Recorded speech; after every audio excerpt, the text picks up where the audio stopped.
Imagine spending a nice summer evening in perfect health. Your brain starts to swell so badly in a matter of days that there is very little that doctors can do to halt it. One of the most deadly diseases known to science, Eastern Equine Encephalitis, or EEE, is a true virus spread by mosquitoes. This is not a storyline from a movie. EEE is a quiet killer that lurks in America's wetlands, with a death rate greater than most pandemics and symptoms that appear suddenly. The fearsome mosquito virus that can practically melt your brain is uncommon, swift, and ruthlessly lethal. Let's watch. One of the deadliest and rarest mosquito viruses in the world is EE. The mosquito-borne virus, known as Eastern Equine Encephalitis, or EEE for short, is so deadly that medical professionals frequently liken it to a lightning strike to the brain. EEE is dangerous because of its extremely aggressive attack on the human nervous system, not because it spreads extensively or frequently like other mosquito viruses like West Nile, Zika, or dengue. For 4 to 10 days, the virus can incubate silently in an infected person, exhibiting minor symptoms like fever or headache that are readily confused with the flu. However, the damage can worsen dramatically in a matter of hours once it has entered the brain. EEE is alarming not just because it is deadly, but also because of how quickly it may turn a healthy individual into a life or death sufferer. 2. The virus actually causes the brain to swell, causing tissue to be destroyed. For shock value, EEE's moniker as the brain-melting virus isn't a fabrication. The virus causes encephalitis, a severe inflammation of the brain tissue that can result in irreversible neurological scarring, nerve cell destruction, and disruption of brain function. According to doctors, the swelling in the brain is uncontrollable and frequently defies common therapies. Coma, paralysis, and convulsions result from the inflammation's compression of important internal skull structures. As the immune system frantically attempts to combat the viral invasion, some patients experience the degeneration of some brain regions. Because of this, survivors frequently experience long-term effects, even if they recover from, even though melting isn't a literal description because of how profoundly brain tissue is being destroyed functionally, ERE overwhelms rather than just infects. Furthermore, the virus enters the brain before many patients completely recognize that something is amiss, since it travels straight from the bloodstream into the central nervous system. 3. It begins with mild flu-like symptoms before quickly developing into a serious medical issue. EEE's initial appearance of mildness is one of the factors contributing to its extreme hazard. Patients frequently begin with simple symptoms. You may write off symptoms like fever, chills, exhaustion, headache, and stiff neck as being caused by a seasonal virus or even dehydration. However, the decline is startlingly quick for those who get serious illness.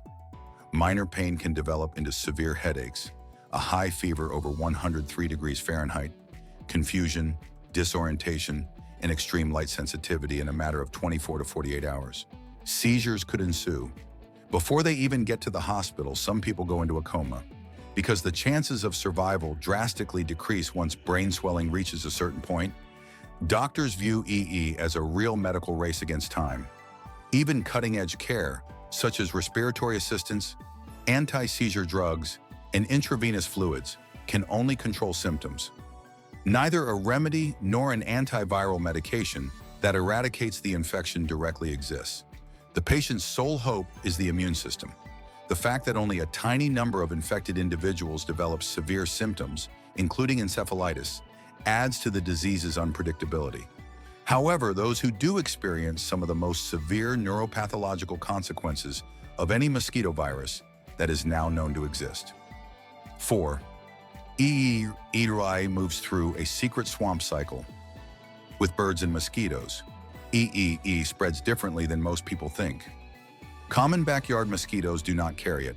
Instead, deep within freshwater wetlands, the threat arises when the virus is transferred from sick birds into human communities by bridge mosquitoes, which are mosquitoes that feed on both humans and birds.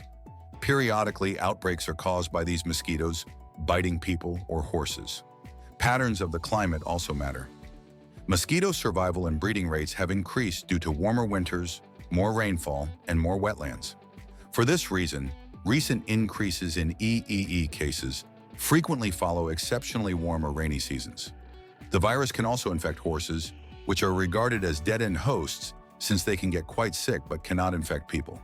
EEE is uncommon but tenacious, constantly hiding in areas of the environment and waiting for the ideal circumstances to reappear. This can be explained by an understanding of this hidden ecological web. 5. Scientists are monitoring signs of an increase in outbreaks, which are small but devastating. Even though there are only a few dozen EE cases per 10 years, each one is handled as a serious public health issue.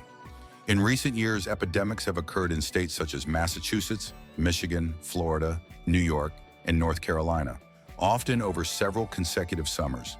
The Northeast region of the United States experienced one of the most concerning waves in 2019, which resulted in numerous fatalities and extensive aerial pesticide application aimed at lowering mosquito populations. Health officials issued cautions that the areas at risk may increase as a result of climate change, moving mosquito habitats further north.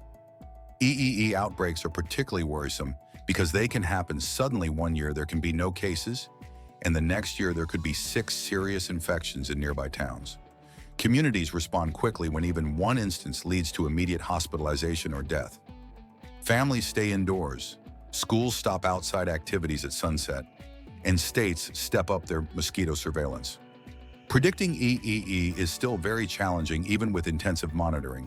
Despite monitoring swamp habitats, testing mosquitoes, and tracking sick bird populations, the virus continues to be one of the most unpredictable vector-borne hazards in the nation. 6.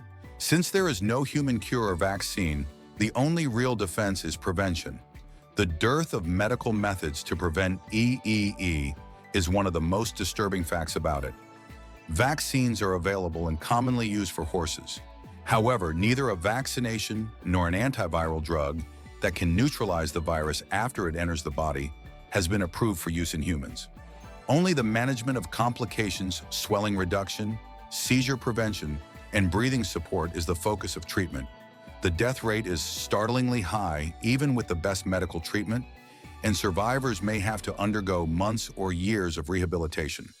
For this reason, health experts the best defense against mosquito bites is to avoid them during the hours of greatest activity, which are dusk and dawn. Risk can be considerably decreased by applying insect repellent, fixing window screens, donning long sleeves, and staying away from marshy areas during mosquito season. Additionally, communities rely on mosquito control methods that include aerial spraying during outbreak conditions, larvicides, and the emptying of standing water. Research on potential vaccines and antiviral treatments has been sluggish, in part because of the difficulty of conducting large-scale trials due to the rarity of EEE. Until then, the only effective defense against this fatal infection is prevention. 7. Highlights. How humans are at risk from microscopic, unnoticed natural hazards. The existence of a virus like EEE highlights a fact that we frequently overlook. Wetlands, woods, and the tiny insects that buzz in the evening air are some of the locations where the world's biggest threats originate.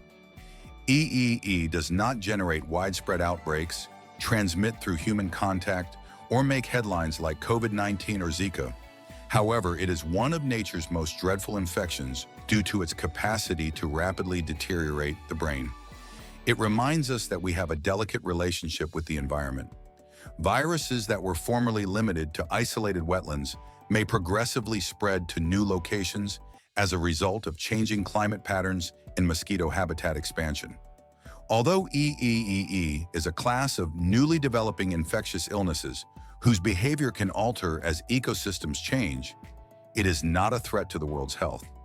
Researchers emphasize that in order to keep future epidemics from surprising communities, early detection, mosquito control, and public awareness are crucial. In the end, EEE is a tiny but potent illustration of how even the tiniest organisms in nature can have great influence. To stop the next instance, save lives, and keep one step ahead of a microscopic enemy that may destroy the human brain, it is crucial to comprehend the virus and respect the settings in which it thrives. Outro. Although EE is uncommon, its effects serve as a terrifying reminder of our true vulnerability. A single mosquito bite can cause havoc inside the brain, leaving families hoping for miracles and doctors rushing against the clock. The problem only increases as mosquito habitats and climate change. Being vigilant is a kind of protection, not terror. Because knowledge becomes our first and most powerful defense when the world's most deadly secrets are carried by the tiniest organisms in nature. Let us know in the comments what you think about this, and don't forget to like, subscribe, and stay tuned for more captivating content on our YouTube channel.